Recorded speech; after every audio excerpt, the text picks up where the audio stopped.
ஆனா திமுக சைடு இருந்து நம்மளால எதுவுமே பண்ணலாம்னு சொல்றாங்களே. திமுக கொடியில இருந்து எல்லாமே அப்படிதான் இருக்கு. விஜய் ரொம்ப கேவலப்படுத்திருக்காங்க இந்த படத்துல. ரொம்ப கொச்சப்படுத்தி பேசிருக்காங்கன்னு சொல்றாங்க. அப்படியா? வாய்ப்பே இல்ல விஜய். சிச்சுவேஷன் எந்த மாதிரி சிச்சுவேஷன்ல அவர் கட்சி ஆரம்பிச்சிருப்பாருன்றத இவங்க கற்பனையில காமிச்சிருக்காங்க. சோசியல் மீடியால வந்து என்ன சொல்றாங்கன்னா வந்து விஜய் த்ரிஷா பத்திலாம் வந்து படத்துல காட்டுறாங்க. இதெல்லாம் வந்து அவரை டீஃபேம் பண்ற மாதிரி தானே இருக்கு அப்படின்னு சொல்றாங்க. படம் வந்து பார்த்தீங்கன்னா வந்து ஃபுல் அண்ட் ஃபுல் வந்து பார்த்தீங்கன்னா டிவிகேக்கு வந்து பார்த்தீங்கன்னா வந்து அகேன்ஸ்டாக இருக்குது. பட் விஜய்க்கு வந்து பார்த்தீங்கன்னா கிளைமேக்ஸில் வந்து விஜய்க்கு ஃபேவராக இருக்குது. ஒரு விஜயோட உண்மையான ரசிகர்கள் விஜய் வந்து எங்கள் தலைவர் வந்து படத்திலேயே நடிக்கட்டும், அரசியலே வேணாம்னு சொல்கிறவங்க இந்த படத்தை வந்து பார்ப்பாங்க, கண்டிப்பாக பார்ப்பாங்க. நல்லா இருந்தது. ஃப்ரெண்ட்ஸோட வந்து பார்த்தா என்டர்டைன்மெண்ட்டாக ஃபன்னாக இருக்கும். நானும் விஜய் ஃபேன் தான் ப்ரோ. அது ரெஃபரன்ஸ் லைட்டாக இருந்தது. பட் ஆனால் லாஸ்ட் எண்டிங் முடிக்கும் போது ட்ரோல் பண்ண மாதிரி அப்படி இல்லை. கூட இருக்கவங்களே தான் சதி பண்ணுற மாதிரி அப்படி ஒரு மாதிரியான கண்டென்ட்ல கொண்டு போயிருந்தாங்க. நல்லா இருக்கு. எலெக்ஷனை என்ன சீரியஸாக தான் கொண்டு போகணும் அப்படி இல்லை. ஃபன்னாக ஒரு மாதிரி பொலிட்டிக்கல் ரிலேட்டடாக தான் இருக்குது. ஆனால் ரொம்ப ஃபன்னாக இருக்குது, நல்லா இருக்குது, அவ்வளோதான். நட்டி சார் வந்து அவர் கொடுத்த ரோல் சூப்பராக பண்ணியிருந்தாரு. எனக்கு வந்து தம்பி ராமையோட பர்ஃபார்மன்ஸ் ரொம்ப பிடிச்சது. அவர் நேச்சுரலாக அந்த ரோல் அப்படி இறங்கி பண்ண மாதிரி ஒரு மாதிரி ஃபன் சீன்ஸ்லாம் அவருக்கு ரொம்ப செட் ஆயிருந்தது. எனக்கு ரொம்ப பிடிச்சது. ஃபர்ஸ்ட் ஹாஃபோட செகண்ட் ஹாஃப் போக போக ஃபர்ஸ்ட் ஒரு கொஞ்சம் லேக் அடிச்ச மாதிரி இருந்தது. போக போக கதை புரிஞ்சு போகும்போது ரொம்ப இன்ட்ரெஸ்டிங்கா போயிருந்தது. படத்துல விஜய் சார் ரொம்ப கொச்சப்படுத்தி பேசிருக்காங்க. இல்ல அப்படிலாம் எதுவும் இல்ல. சும்மா படமா பார்த்தா ஃபன்னா நல்லா தான் போயிட்டு இருக்கு. லைட்டா ரெஃபரன்ஸ் எடுத்த மாதிரி தான் இருந்தது. ஆனா ஓகே, படமா பார்த்தா நல்ல ஃபன்னா என்டர்டைன்மெண்டா இருக்கு ஃப்ரெண்ட்ஸோட பார்க்க. த்ரிஷா அவர்களையும் வந்து படத்துல வந்து காட்டுற மாதிரி தான். இல்ல எனக்கு அப்படி எதுவும் பார்த்த மாதிரி இல்ல. அப்பெல்லாம் எதுவும் இல்ல ப்ரோ. இப்ப வந்து நேத்து பாத்தீங்கன்னா வந்து ஜனநாயகன் படத்தை வந்து லீக் பண்ணிட்டாங்க. அது எப்படி பாக்குறீங்க?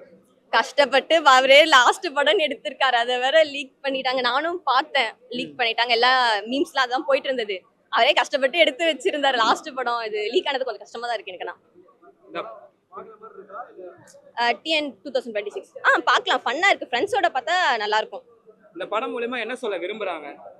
TN 26 படம் மூலமா இதுல என்ன சொல்ல விரும்புறாங்கன்ற மாதிரி இல்ல, ஒரு மாதிரி எலெக்ஷன் கண்டென்ட்டா அது ரிலேட்டடா ஃபன்னா போகுது. என்ன கருத்து அதெல்லாம் இன்னும் இல்ல, நல்லா ஃபன்னா போகுது, அவ்வளவுதான். அப்ப வந்து நடிகர்கள் வந்து அரசியல் பண்ணா ஆளலாம்ன்றீங்களா? பண்ணலாம். எனக்கு விஜய் பிடிக்கும், அதனால பண்ணலாம். அதனால நான் சொல்ல 2026 எலெக்ஷன் விஜய் ஜெயிப்பாருன்றீங்க. ஜெயிக்கலாம். TN 26 காமெடியாக தான் போகுது. காமெடியாக போகுது. நார்மலாக கிராஜுவலாக பார்க்கலாம். எல்லாத்தையும் கலாச்சிருக்காங்க. விஜய்க்கும் அதுக்கும் எந்த ஒரு பெரிய இஷ்யூ ரொம்ப கொச்சப்படுத்தி பேசிருக்காங்கன்னு சொல்றாங்க. அப்படியா? வாய்ப்பே இல்லை விஜய் கொச்செல்லாம் படுத்தி பேசல. அவங்க கண்டென்ட் இருக்கணும், ரசிகர்கள் பார்க்கணுன்றதுக்காக ஒரு சில விஷயங்கள் அப்படியே கொஞ்சம் ஆட் பண்ணியிருக்காங்க. அது வந்து எல்லா படத்துலையும் பண்ணுறது தான்.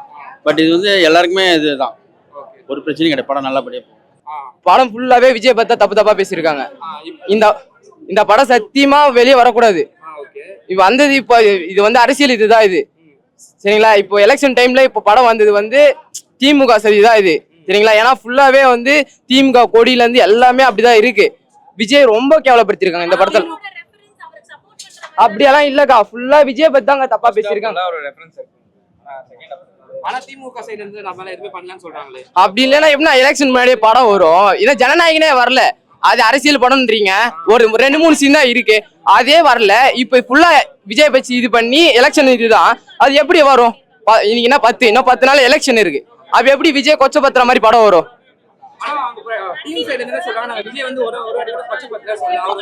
ஃபுல்லாவே கொச்சப்படுத்திருக்காங்க. படத்தை பாத்தீங்கன்னா உங்களுக்கே புரியும். ஃபுல்லா விஜய் பத்தி கொச்சப்படுத்துற மாதிரி தான் பேசிருக்காங்க. சூழ்ச்சியாலதான் ரிலீஸ் பண்ணது. முக்காவாசி வந்து அவர் விஜய் வந்து சிஎம் ஆயிடக்கூடாது, அதுதான் இப்படி பண்ணிட்டு இருக்காங்க. ஆனா விஜய் தான் சிஎம் ஆயிடுவாரு. இப்படி எல்லாமே இப்படி ஒன்னொன்னா பண்றதுக்கு தான் விஜய் சிஎம் ஆவாரு. 2026 விஜய் சிஎம். உங்க ஓட்டு இருந்தா உங்க ஓட்டு விஜய்க்கு போட்டுருங்க, அவ்வளவுதான். கொச்செல்லாம் படத்துல விஜயோட சிச்சுவேஷன் எந்த மாதிரி சிச்சுவேஷன்ல அவர் கட்சி ஆரம்பிச்சிருப்பாருன்றத இவங்க கற்பனையில காமிச்சிருக்காங்க. ஸோ கட்டாயமா இதை பார்த்தாங்கன்னா எல்லாருக்கும் ஒரு புரிதல் வரும். நடிகர்கள் ஏன் கட்சி ஆரம்பிக்கிறாங்க, எப்படி ஆரம்பிக்கிறாங்க, ரஜினி ஏன் முக்கியமா கட்சி கலைச்சிட்டு போனாருன்றதை காமிச்சிருக்காங்க. சோசியல் மீடியால வந்து என்ன சொல்றாங்கன்னா வந்து விஜய் த்ரிஷா பத்திலாம் வந்து படத்துல காட்டுறாங்க. இதெல்லாம் வந்து அவரை டீஃபேம் பண்ற மாதிரி தானே இருக்கு அப்படின்னு சொல்றாங்க. இல்ல, அது அந்த அளவுக்கு டைரக்டா தெரியல பிரதர். அப்படிலாம் தெரியல. சின்ன ரெஃபரன்ஸ் தெரியுது. பட் ஆனா அந்த அளவுக்கு த்ரிஷா அந்த மாதிரி எல்லாம் தெரியல. ஓகே, இந்த டைம்ல வந்து ஒரு சில பேர் என்ன சொல்றாங்கன்னா விஜயோட பேரை கெடுக்கிறதுக்காக தான் இந்த படத்தை வந்து இன்னைக்கு ரிலீஸ் பண்ணிருக்காங்க, ஏன் ஜனநாயகனை மட்டும் ரிலீஸ் பண்ணல, இதுவும் அரசியல் படம் தான் அதுவும் ஒரு அரசியல் படம் தான் சொல்றாங்க. அது உங்களோட கருத்து என்ன? தெரியல பிரதர், அது நமக்கு எப்படின்னு தெரியல. ஆனா இது வந்து ஒரு என்டர்டைனரா இருக்கு. நீங்க என்னென்ன எல்லாருமே ஃபேமிலி ஆடியன்ஸ் உட்கார்ந்து என்ஜாய் பண்ணலாம். இது ஒரு என்டர்டைனர் மூவி தான். இதுக்கும் அரசியலுக்கும் ஏதாவது சம்பந்தம் இருக்கா? வர எலெக்ஷன் எலெக்ஷன் இதை பாக்குறவங்களுக்கு ஒரு நல்ல புரிதல் ஏற்படும். நடிகர்கள் வந்தால் எப்படி ஒரு சுச்சுவேஷன்ல வந்திருக்காங்கன்ற ஒரு புரிதல் ஏற்படும். அப்ப 2026 நடிகர்கள் ஆட்சி ஆளலாம் சொல்றீங்க நீங்க? அது சொல்ல முடியாது இல்ல. இந்த படத்தை பார்த்தாங்கன்னா டிசிஷன்ஸ் எப்படி வேணாலும் மாறும் சார். கட்டாயமா நீங்களும் பாருங்க. ப்ரோ அப்படிலாம் இல்லவே இல்லை ப்ரோ. கொச்சப்படுத்திலாம் எதுவுமே எடுக்கல. அவர் படுற கஷ்டத்தை எவ்வளோ பேர் ரூமர்ஸ் மூலியமா பரப்புறாங்க. இதுல அப்படிலாம் காட்டவே இல்லை ப்ரோ. எல்லாமே சூப்பராக தான் காட்டியிருக்காங்க. அந்த மாதிரிலாம் எதுவுமே இல்லை ப்ரோ. சோசியல் மீடியால வந்து ஒரு விஷயம் போயிட்டு இருக்கு, என்னன்னா விஜய் த்ரிஷா மேட்ரு எல்லாருக்குமே தெரியும். அந்த ரெஃபரன்ஸ் வந்து ரொம்ப இதுவா காமிச்சு விஜயோட ஃபேம் வந்து டிஃபேம் பண்றாங்கன்னு சொல்றாங்க. இல்ல ப்ரோ, டிஃபேம் பண்ற மாதிரிலாம் இல்ல. அங்க காட்டுறதோட இதுல பெட்டரா தான் ப்ரோ காட்டியிருக்காங்களே. அவங்க ஒரு ஃப்ரெண்ட்ஷிப்பா இருக்காங்கன்னு தான் காட்டியிருக்காங்களே தவிர மற்றபடி அதுவுமே ரொம்ப இதுவெல்லாம் காட்டுறாங்க. ஓகே, ஜனநாயகன் வந்து நேத்து வந்து லீக் ஆயிடுச்சு. ஓகே, அதை பத்தி நீங்க என்ன நினைக்கிறீங்க? அதை பத்தி எப்படி சொல்றது, அது வந்திருக்கணும் தான் எல்லாருமே எதிர்பார்த்தாங்களே தவிர லீக் ஆனதை வச்சு எப்படி இப்போ எல்லாருக்கும் ஹைப் தான் ஏறுது அதிகமா. அவங்க ரிலீஸ் பண்ணோம் ப்ரோ சீக்கிரமா, அதான் ப்ரோ குறிக்கோள். இப்போ வந்து ஜனநாயகன் வந்து ரிலீஸ் பண்ணாம விடாம பண்ணிட்டு இருக்காங்க. யார் பண்ணிட்டு இருக்கான்னு எல்லாருக்குமே தெரியும். ஆனா இந்த படத்தை மட்டும் ரிலீஸ் பண்ணிருக்காங்க. இதுவும் ஒரு அரசியல் படம், ஜனநாயகன் ஒரு அரசியல் படம். அப்ப இந்த படத்தை ரிலீஸ் ப்ரோ இப்போ எப்படி சொல்றது, இப்போ இந்த படத்துல விஜய் நடிச்சிருந்தாலுமே அவங்க ரிலீஸ் பண்ண விட்டுருக்க மாட்டாங்க. எந்த ஒரு பொலிட்டிக்கல் மூவி விஜய் நடிச்சிருந்தாலும் ரிலீஸ் பண்ண விட்டுருக்க மாட்டாங்க. ஜனநாயகனை சோக் பண்றாங்கன்னா அது காரணம் என்னன்னா அவரோட ஃபேன் பேஸ் வந்து எவ்வளோன்னு உங்களுக்கு தெரிஞ்சிடும் ப்ரோ. அது ரிலீஸ் ஆனாவே எவ்வளோ ஃபேன் பேஸ் இருக்கு எல்லாமே தெரிஞ்சிடும். அதனால மட்டும் தான் அவங்க ரிலீஸ் பண்ணாம இருக்காங்க. அப்ப இந்த படம் மூலமா என்ன சொல்ல வராங்க? இந்த படம் மூலமா கண்டிப்பா 2026 மாற்றம் இருக்குன்றது தான் ப்ரோ இந்த மூவில சொல்றேன். நடிகர்கள் 2026 ஆளுவாங்கன்னு நீங்க சொல்றீங்க? கண்டிப்பா ஷோரா ப்ரோ. படம் வந்து பார்த்தீங்கன்னா வந்து ஃபுல் அண்ட் ஃபுல் வந்து பார்த்தீங்கன்னா டிவிகேக்கு வந்து பார்த்தீங்கன்னா வந்து அகேன்ஸ்டாக இருக்குது. பட் விஜய்க்கு வந்து பார்த்தீங்கன்னா கிளைமேக்ஸில் வந்து விஜய்க்கு ஃபேவராக இருக்குது. ஒரு விஜயோட உண்மையான ரசிகர்கள் விஜய் வந்து எங்கள் தலைவர் வந்து படத்திலேயே நடிக்கட்டும், அரசியலே வேணாம்னு சொல்கிறவங்க இந்த படத்தை வந்து பார்ப்பாங்க, கண்டிப்பாக பார்ப்பாங்க. டிவிகேல இருக்கிறவங்களும் பார்ப்பாங்க. டிவிகே வந்து ஆதரிக்கிறாங்களா எதிர்க்கிறாங்கன்றதுல வேற விஷயம். விஜயோட ரசிகர்கள் வந்து எங்கள் தலைவர் தொடர்ந்து படத்திலேயே நடிக்கணும்னு நினைக்கிறவங்க இந்த படத்தை பார்ப்பாங்க. அப்புறம் சோஷியல் மீடியால பாத்தீங்கன்னா வந்து விஜய் த்ரிஷா மேட்ரு ரொம்ப போயிட்டே இருந்துச்சு சார். அது ஃபுல்லா போய் பாருங்க சார். ஃபுல்லா போய் பாருங்க சார். போய் பாருங்க. த்ரிஷாவே அதுல நடிக்கிற மாதிரி அவர் அதே மாதிரி ஃபேஸ் உள்ள கேரக்டர் போட்டிருக்காங்க சார். இதுல அப்ப த்ரிஷா மாதிரி ஒரு கேரக்டர் வந்து போர்ட்ரே பண்ணிருக்காங்க. உண்மை அது. அவரோட விஜயோட பர்சனல் லைஃப்ல இருந்து எல்லாத்தையுமே கம்ப்ளீட் விஜய் தான், டிவிகே தான். டைரக்டர் வந்து பார்த்தீங்கன்னா டைரக்டரோட அப்பா இதெல்லாம் பேசணும்லாம் உங்களுக்கு தெரியும். அதெல்லாம் வந்து சும்மா கேட்டுட்டு நீங்கள் போயிடணும். அதெல்லாம் உண்மை கிடையாது. ஆனால் டைரக்டரை பாராட்டுறேன். உண்மையிலே துணிச்சலான டைரக்டர். ஒரு உமாபதி இவர் அதான் இவருடைய சந்தனை தம்பிராமையோட சந்தனை பாராட்டுறேன். அர்ஜுன் சாருடைய வந்து பார்த்தீங்கன்னா சனின்லா உண்மையிலே தம்பி அவரை பாராட்டுறேன். டைரக்டர் வந்து பாராட்டியே தீரணும். ஏன்னு கேட்டால் துணிச்சலாக அடிச்சிருக்காருங்க. இதுதாங்க பாராட்டணும். எல்லாரையும் அடிச்சிருக்காருங்க. இது எல்லாரையும் காலி பண்றாரு. இதுல எல்லா கட்சியும் காலி பண்றாரு. உள்ள அங்க அந்தந்த பார்ட்ல பஞ்ச் பட்டி வச்சு காலி பண்றாரு. ஆனா மேக்சிமம் டேமேஜ் வந்து பாத்தீங்கன்னா டிவிக்கு. கடைசியா கிளைமேக்ஸ்ல வந்து பாத்தீங்கன்னா வந்து சிகிச்சைக்காக வெளிநாட்டுக்கு போயிட்டு வரா மாதிரி அந்த விஜயோட ரசிகர்கள் எல்லாருமே வந்து பாத்தீங்கன்னா எங்க தலைவர் தொடர்ந்து படத்திலே நடிக்கட்டங்க, ஹீரோவே இருக்கட்டங்க அப்படின்னு நினைக்கிறவங்க கண்டிப்பா அந்த படத்தை பார்ப்பாங்க. யாருமே வந்து விஜய் வந்து திட்ட மாட்டாங்க. டிவிக்கு கூட புஷியானதான் வில்லன் ஆக்கிட்டாங்க, முடிஞ்சிச்சு. அம்பிராமையா பாராட்டு தைரியமா நடிச்சிருக்காரு உண்மையிலேயே. இது வந்து இப்போ ஜனநாயகன் வந்து நேத்து லீக் ஆயிடுச்சு. இல்ல லீக் பண்ணதே இதுக்காக பண்ணிருப்பாங்க. இந்த படம் பெரிய அளவுல ஹிட் ஆகுன்னு சொல்லிட்டு திட்டமிட்டு பண்ணிருக்காங்க. பல தியேட்டர்ல எனக்கு வந்த தகவல் நான் சொல்றேன். பல தியேட்டர்ல வந்து பாத்தீங்கன்னா வந்து டிவிக்காக சார்ந்தவங்களே என்ன ஃபுல் அண்ட் ஃபுல் டிக்கெட் வாங்கிட்டு இருக்காங்க. தியேட்டர் வந்து ஆன்லைன்ல ஃபுல் புக்கு காட்டு புக்கிங்ல இருக்கு சார். ஆனா தியேட்டர்ல 10 பேர் தான் இருக்காங்க, 20 பேர். அப்ப என்ன அர்த்தம்? இது தெரியல. லீக் ஆயிடுச்சு. அவங்க டிவிக்கு வந்து டேமேஜ் வந்து லீக் ஆயிடுச்சு. அதனால ஜனநாயகம் லீக் பண்ணிருக்காங்க. திட்டமிட்டு நான் போல்டா போடுங்க. விஜய் தரப்புல தான் வந்து பாத்தீங்கன்னா லீக் பண்ணிருப்பாங்க. ஏன்னா விஜயோட பொலிட்டிக்கல் கேரியர் வந்து காலியாகுது படத்துல. இல்ல சார், இதுல நீங்க பாருங்க, ஒரு விஷயம் நல்லா பாருங்க. அந்த ஜனநாயகங்களுக்கு பின்னாடி என்ன அரசியல் இருக்குன்றது நமக்கு தெரியாது. ஜனநாயகம் படம் எதிர்பார்க்கறாங்க ரசிகர்கள்.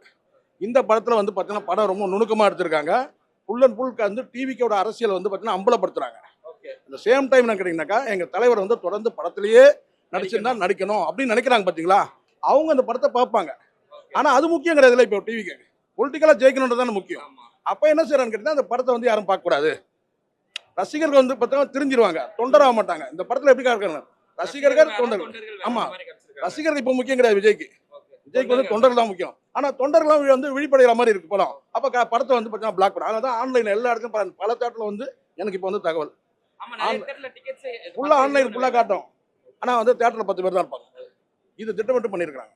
அப்பெல்லாம் இல்லைன்னு தான் நானே சொல்றேன். அந்த மாதிரிலாம் இல்லை, கொச்சப்படுத்திலாம் எடுக்கல, ரெஃபரெல்லாம் அடிச்சிருக்காங்க அவ்வளோதான். மற்றபடி ரொம்பலாம் கொச்சலாம் படுத்தி எடுக்கல சார். சொல்றவங்க சொல்லிட்டு தான் இருப்பாங்க, அதெல்லாம் கேட்டுக்க முடியாது. எலெக்ஷன் வேற வந்துருச்சு, எலெக்ஷன் வந்தா நிறைய பேர் எதை வேணா பேசுவாங்க, அதெல்லாம் நம்ம கேட்டுட்டு இருக்க கூடாது. நம்ம கண்ணால பாக்குறத மட்டும் தான் பேசணும்.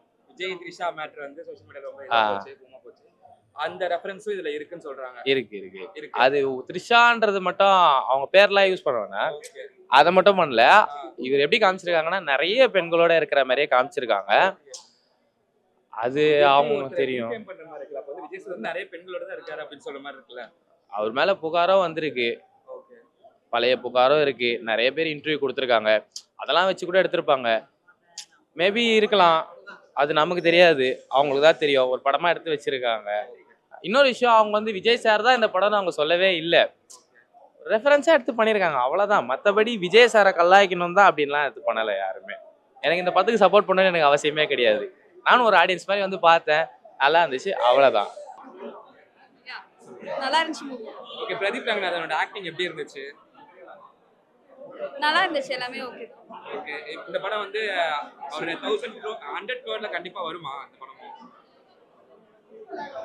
Movie is good but hopefully it will. Okay, இப்போ சீமான் சார் வந்து பாலிடிக்ஸ் சைடு போயிட்டாரு, அவரோட ஆக்டிங் எப்படி இருந்துச்சு இந்த படத்துல சொல்லுங்க. நல்லா இருந்துச்சு ப்ரோ.